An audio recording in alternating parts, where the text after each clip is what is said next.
আমি সরে গেলে যদি মানুষ হত্যা কমে যায়, কারণ আমি চাই না এদেশের মানুষ এভাবে মারা যাক।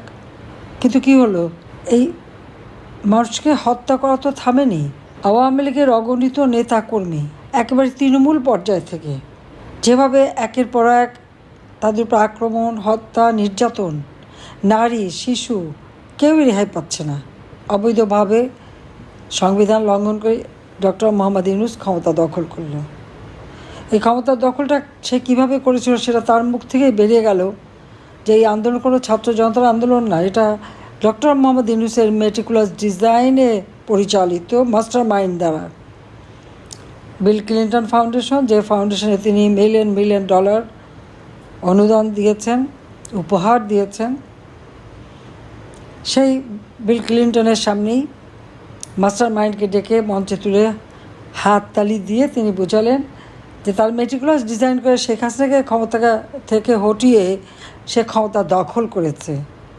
কিন্তু শেখ হাসিনা তো জনগণের ভোটে নির্বাচিত ছিল, কিন্তু ইউনূস আসলো কীভাবে?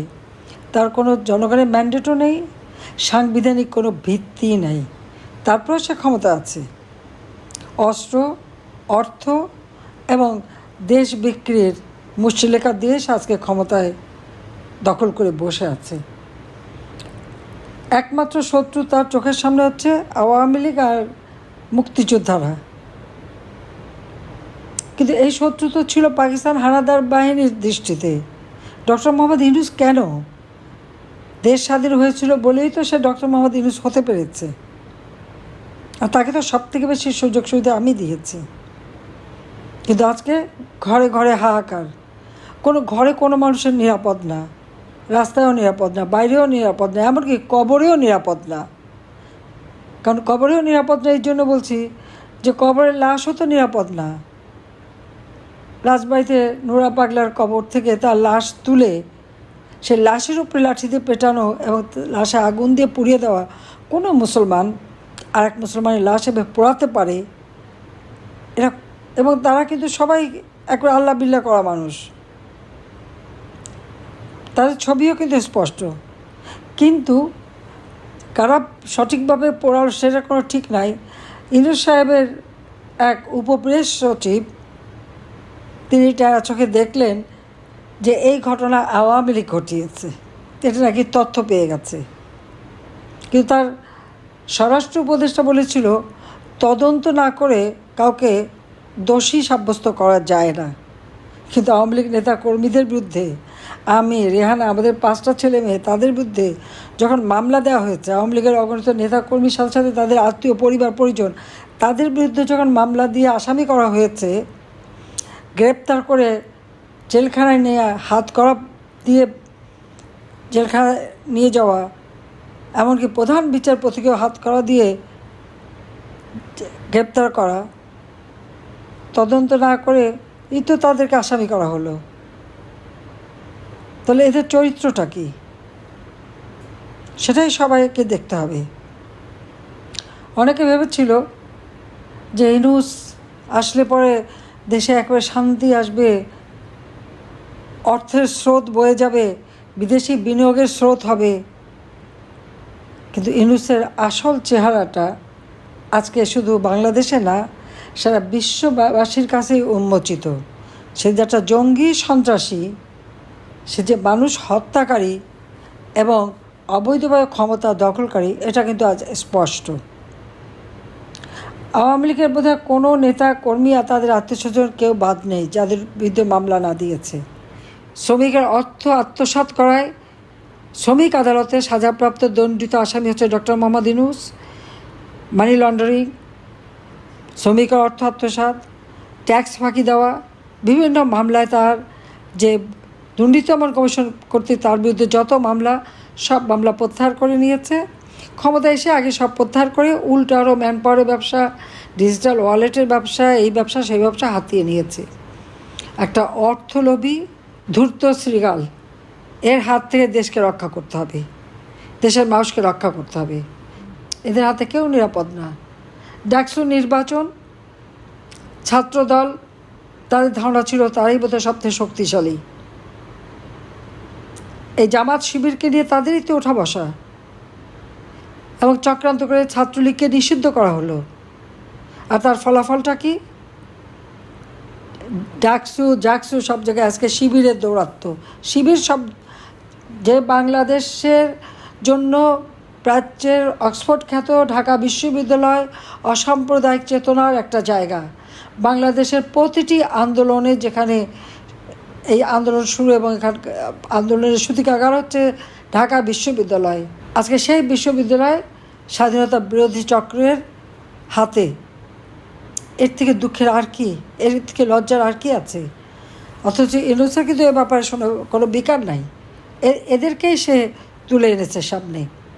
কাজে আজকে আওয়ামী লীগের যত নেতাকর্মী, মুক্তিযোদ্ধা, অসাম্প্রদায়িক চেতনায় যারা বিশ্বাস করে, ধর্ম বর্ণ নির্বিশেষে সকলের অধিকার বিশ্বাস করে, তাদের সবাইকে এক হতে হবে এবং যার যা কিছু আছে তাই নিয়ে এটার মোকাবেলার জন্য প্রস্তুত থাকতে হবে।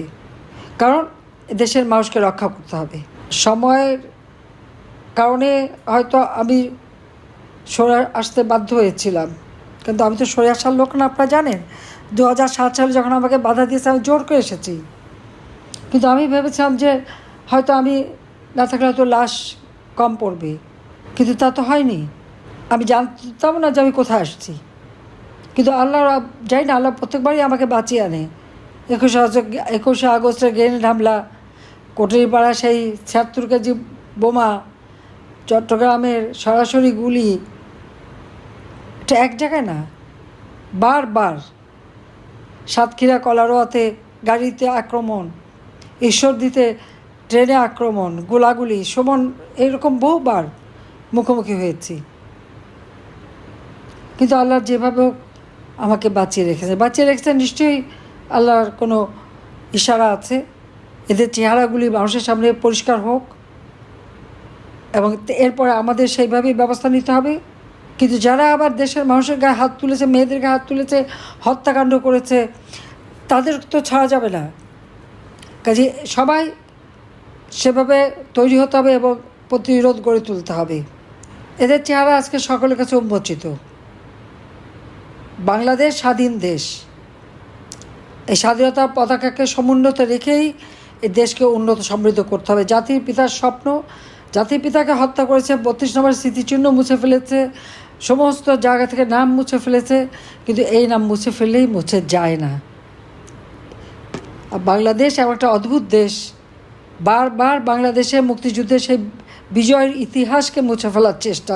আমি জানি না পৃথিবীর কোনো দেশে এইরকম ঘটনা ঘটেনি, কিন্তু বাংলাদেশে সেই ধরনের ঘটনা ঘটেছে। এটাই হচ্ছে সবথেকে আমাদের জন্য দুঃখজনক যে বাংলাদেশে সেরকম ঘটনাই ঘটে যাচ্ছে। এবং আমি জানি না এটা কেন, কিন্তু এবার চিরস্তরের জন্য আর জন্য ভবিষ্যতে না হয় সেই ব্যবস্থা আমাদের করতে হবে। বোধহয় আল্লাহ এই জন্যই বাঁচিয়ে রেখেছেন। কাজে সকলে সেইভাবে প্রস্তুত হন। ইনশাআল্লাহ জনতার জয় হবেই হবে। আমি আছি সবসময় আপনাদের পাশে, যেখানে যত দূরেই থাকি। আমার কি হারাবার তো কিছু নেই। বাবা মা ভাই সব হারিয়েছি, ঘর বাড়ি যা কিছু আমার না। আমার স্বামীর ঘর ছিল সুদর্শন, তাও ভেঙে ফেলেছে, আগুন দিয়ে পুড়িয়েছে। ছেলে মেয়েদেরও যা ছিল তাও পুড়ে ফেলেছে। যা হারিয়েছি সেটা নিয়ে আমার কোনো দুঃখ নেই, কারণ কোনো দিন ক্ষমতায় থেকে ওই চিন্তা করিও নাই যে সম্পদ বানাতে হবে, কিছু বানাতে হবে না। দেশের মানুষকে দিয়েছি, মানুষের জন্য করেছি, সকল শ্রেণীর মানুষ। আমরা বয়স্ক ভাতা, বিধবা ভাতা যখন এবং আমাদের যে পারিবারিক কার্ড করে দিলাম টিসিবির, ওরা খুঁজে দেখতে গেছে ওখানে সব নাকি আওয়ামী লীগকে দিয়েছি। খুঁজতে যেয়ে দেখে 1 কোটি পরিবারের কার্ডের মধ্যে মাত্র 43 লক্ষ পেয়েছে যারা আওয়ামী লীগের সাথে সম্পৃক্ত, আর 57 লক্ষই আওয়ামী লীগ না।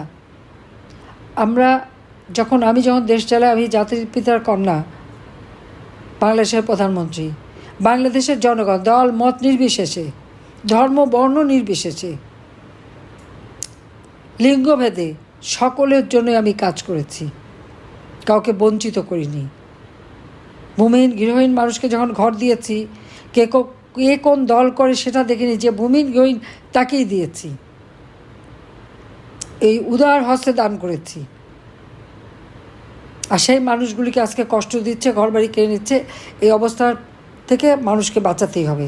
তার জন্য সকলে, এটাই আমার নির্দেশ, যা কিছু সবাই নিয়ে এখন মাঠে নামতে হবে। এদেরকে হটাতে হবে, এদেরকে হটানোর জন্য।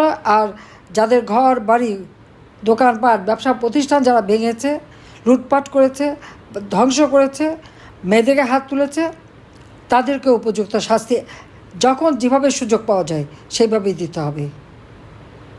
গেরিলা যুদ্ধ করে বাংলাদেশ স্বাধীন করেছে, আমরা এটা মনে রাখতে হবে। ওরা মব সন্ত্রাস করেছে, আমাদের গেরিলা কায়দায় তার প্রতিকার করতে হবে। কাজে সেভাবেই সকলে তৈরি থাকেন। আমি এটুকু আবার বলবো যে আমি আছি, ইনশাল্লাহ জনতার জয় হবেই। জয় বাংলা, জয় বঙ্গবন্ধু, বাংলাদেশ চিরজীবী হোক। খোদা হাফিজ।